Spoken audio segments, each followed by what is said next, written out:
नमस्ते विद्यार्थियों। हम लोग बड़े भाई साहब कहानी पढ़ चुके, जो कि गद्य का पहला पाठ है।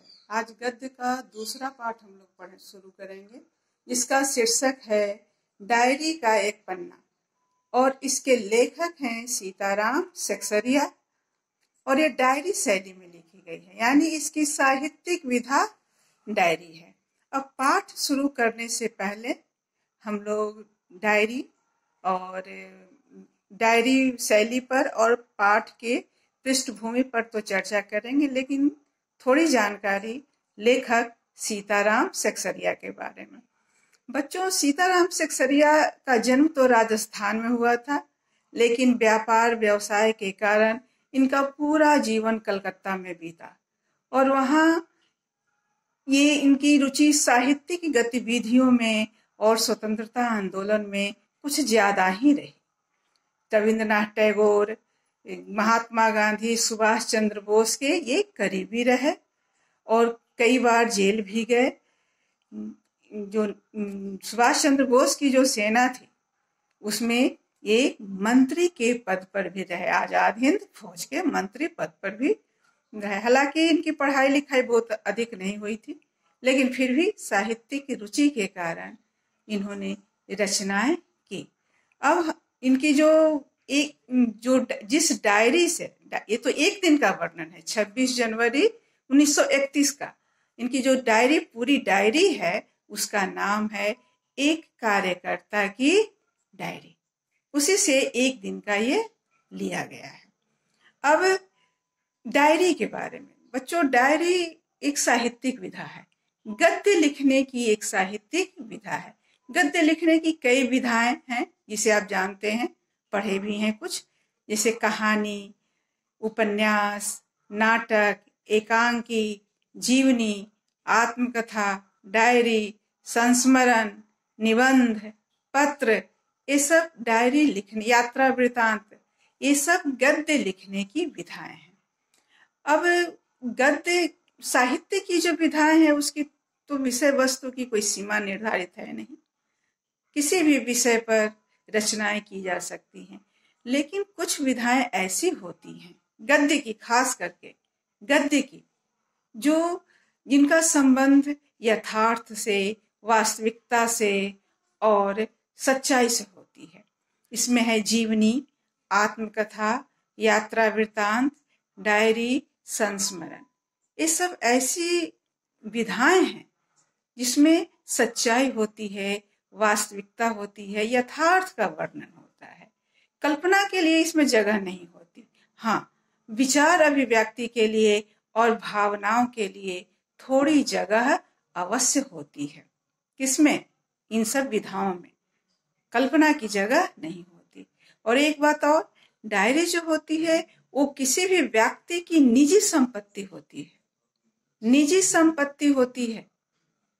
वो उसमें वह देश, दुनिया, इतिहास, धर्म, समाज, राजनीति के, विज्ञान के साथ साथ अपने व्यक्तिगत जीवन की बातों को भी लिख सकता है। और यही कारण है, चूंकि निजी संपत्ति होती है, इसलिए किसी की डायरी बिना उसकी अनुमति के, बिना उसकी सहमति के पढ़ना एकदम अशिष्ट व्यवहार माना गया है, अशिष्टता मानी गई है।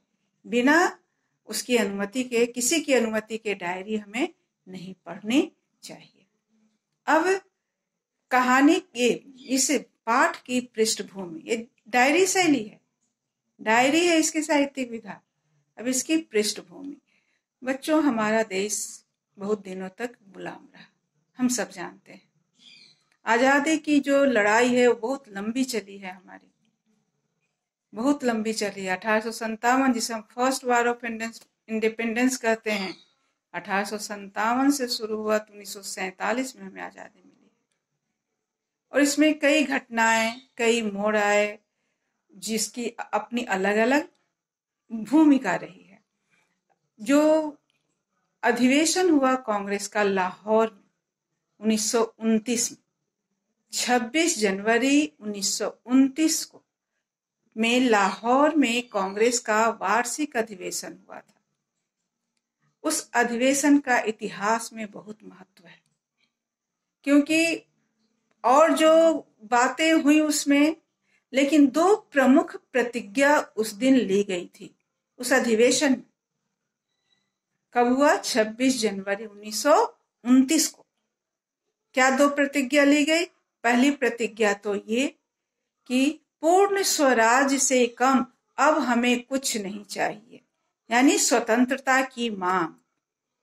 और दूसरी प्रतिज्ञा ये ली गई कि प्रति वर्ष 26 जनवरी को हम परतंत्र भारत में स्वतंत्रता दिवस मनाएंगे। कब तक मनाएंगे? तब तक मनाएंगे जब तक हमें आजादी नहीं मिल जाती। और उसी का परिणाम हुआ कि चूंकि 26 जनवरी 1929 को ये प्रण लिया गया था, तो 26 जनवरी 1930 को परतंत्र भारत में पहली बार स्वतंत्रता दिवस मनाया गया, भारतीयों द्वारा मनाया गया। और ब्रिटिश सरकार द्वारा इसे असफल करने की पूरी कोशिश की गई। जो भी हुआ, धरपकड़ हुई, लाठियां चली, गोलियां चली, गिरफ्तारियां हुई, लेकिन स्वतंत्रता दिवस लोगों ने मनाया। और 26 जनवरी 1931 को उसकी पुनरावृत्ति हुई, यानी वो दूसरा साल था।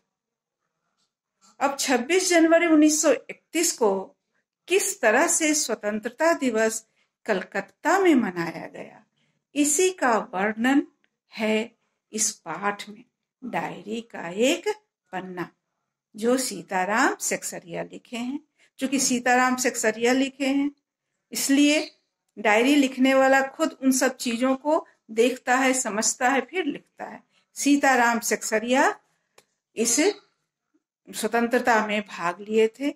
जो कुछ भी देखे, सुने, अनुभव किए, उसका इसमें वर्णन किए हैं।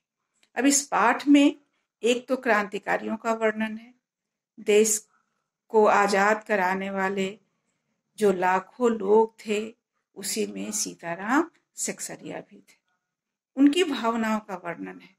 और दूसरी बात ये इस पाठ में उभर कर सामने आई है कि कोई भी संगठित समाज अगर कृत संकल्प होकर कोई काम करता है, जो भी काम करता है, जो भी निर्णय लेता है, तो उसके लिए असंभव कुछ भी नहीं रह जाता। ऐसा कुछ भी नहीं रहता जिसे वह नहीं कर सकता। लेकिन इसके लिए दो शर्त होनी चाहिए। एक तो समाज को संगठित होना जरूरी है, और दूसरा कृत संकल्प होना जरूरी है। तभी वह उन समस्याओं को भी पार कर जाएगा जिसे पार करने की कभी कोई कल्पना भी नहीं करता है। तो इस पाठ में इसका भी वर्णन है। ठीक है बच्चों, अब हम लोग पाठ शुरू करेंगे।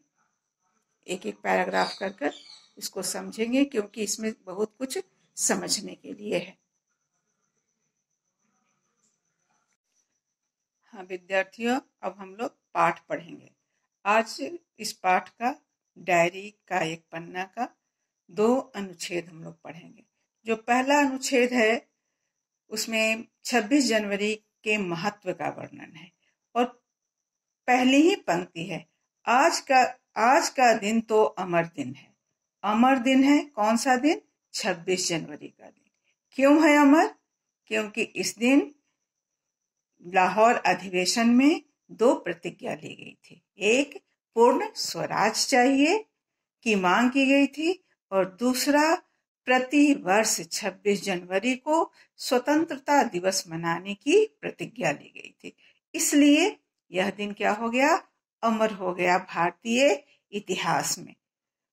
और इस वर्ष उसकी पुनरावृत्ति थी, यानी 26 जनवरी 1931 को परतंत्र भारत में दूसरी बार स्वतंत्रता दिवस मनाया जा रहा था। इसकी तैयारी लेखक सीताराम सेक्सरिया बहुत अच्छे से किए थे, और लोगों को भी प्रेरित किए थे। लेकिन जब पहली बार स्वतंत्रता दिवस पूरे देश में मनाया गया था, तो वो जो काम किए थे, जिस तरह से उनका पार्टिसिपेशन था, जिस तरह से सम्मिलित हुए थे, उससे वे खुद संतुष्ट नहीं थे। वे बहुत ईमानदारी से स्वीकार करते हैं कि उनकी जो सहभागिता थी वह बहुत ही साधारण थी, लेकिन इस बार जितना कर सकते थे, जितनी उनकी क्षमता थी, उतना किए। क्या किए? सबसे पहली बात तो कह रहे हैं कि 2000 रुपए सिर्फ प्रचार पर खर्च किए थे। अब प्रचार से क्या तात्पर्य है? प्रचार से तात्पर्य है घूम घूम कर लोगों को समझाना, बताना कि हम स्वतंत्रता दिवस मना रहे हैं और हमें कैसे मनाना है, हमें करना क्या है। लोगों के मन से डर को निकालना कि वह ब्रिटिश सरकार से डरे नहीं, और लोगों को जो सामग्री चाहिए उसकी उपलब्धता कराना, जैसे झंडा की उपलब्धता कराना और स्लोगन और घर की सजावट के लिए प्रेरित करना। तो 2000 रुपए खर्च किए। सब काम को अपना समझते थे। घर घर घूमकर जो कार्यकर्ता थे, जो वॉलंटियर्स थे, वो लोगों को समझाते थे कि हमें स्वतंत्रता दिवस मनाना है। जैसी इच्छा है, जैसी क्षमता है, जैसे कर सकते हैं, लेकिन मनाना है। चाहे झंडा फहरा कर मनाए, चाहे वंदे मातरम बोलकर मनाए, चाहे घर को सजाकर मनाए, चाहे जुलूस में जाकर मनाए, जैसे भी मनाए, लेकिन इसमें भाग लेना है। क्यों? क्योंकि चाहते थे सीताराम सक्सेना कि चारों तरफ उत्साह और उल्लास का वातावरण हो, डर का नहीं। लोग डरे सहमे नहीं स्वतंत्रता दिवस मनाए, उल्लास के साथ मनाए, खुशी पूर्वक मनाए, प्रसन्नता पूर्वक मनाए। तो पहले अनुच्छेद में इसका वर्णन है। अब दूसरे अनुच्छेद में वर्णन है कि कलकत्ता सुबह कैसी दिख रही थी। सुबह सवेरे की बात हो रही है और पुलिस की क्या भूमिका थी। बड़े बाजार के प्रायः सभी मकानों पर झंडा फहरा रहा था सुबह से ही। बड़ा बाजार, बहु बाजार, चौरंगी, धर्मतल्ला, ये सब कलकत्ता के विभिन्न जगहों के प्रमुख जगहों के नाम हैं। तो बड़े बाजार में जितने भी घर थे, बड़े घर हो, छोटे घर हो, दुकान हो, जो भी थे, लगभग सब पर तिरंगा फहरा रहा था सुबह से ही। और कुछ लोगों ने तो अपने घर को बहुत अच्छे से सजाया था। उसकी सजावट को देखकर ऐसा लग रहा था जैसे आजादी मिल ही गई हो, ऐसा लग रहा था। जिधर जाइए चारों ओर सब तरफ प्रसन्नता, उल्लास और नवीनता का वातावरण था। सब लोग खुश थे। जिस रास्ते से निकलिए वहां प्रसन्नता, उल्लास और नवीनता जरूर नजर आती थी। लोग आपस में बातें कर रहे थे। लोगों का कहना था कि कलकत्ता में इस तरह की सजावट पहले कभी नहीं हुई थी और इस तरह से लोगों को उल्लास के साथ कभी नहीं देखा गया था। लेकिन उधर पुलिस थी जो अपनी पूरी ताकत के साथ शहर में गश्त लगा रही थी। लॉरियों से भर भर कर पुलिस सार्जेंट को यहाँ वहां भेजा जा रहा था। घुड़सवारों की भी व्यवस्था की गई थी। ट्रैफिक की एक भी पुलिस नजर नहीं आ रही थी। क्यों? क्योंकि सभी पुलिस वालों को इसी काम में लगा दिया गया था। किस काम में?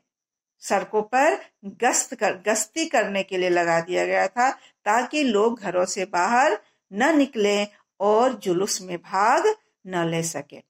पुलिस सुबह से ही बड़े बड़े मैदानों को और पार्कों को सुबह से ही घेर ली थी, ताकि लोग एकत्रित न हो और सामूहिक रूप से स्वतंत्रता दिवस नहीं मनाया जाए। तो इस तरह से एक और स्वतंत्रता सेनानी थे, कलकत्ता वासी थे, जो स्वतंत्रता दिवस मनाने के प्रयास में लगे हुए थे, और दूसरी ओर पुलिस थी जो उन लोगों को रोक रही थी। सुबह से ही व्यवस्था कर दी गई थी ताकि सब लोग अपने घरों में ही रहें, कोई भी व्यक्ति बाहर न निकले, झुंड बनाकर एक जगह एकत्रित न हो। और जब सब लोगों को एकत्रित नहीं होने दिया जाएगा तो निश्चित रूप से जो आंदोलन है, जो स्वतंत्रता का उत्साह और उमंग है, वह कम पड़ जाएगा। तो 2 पैराग्राफ, 2 अनुच्छेद हम लोग पढ़े।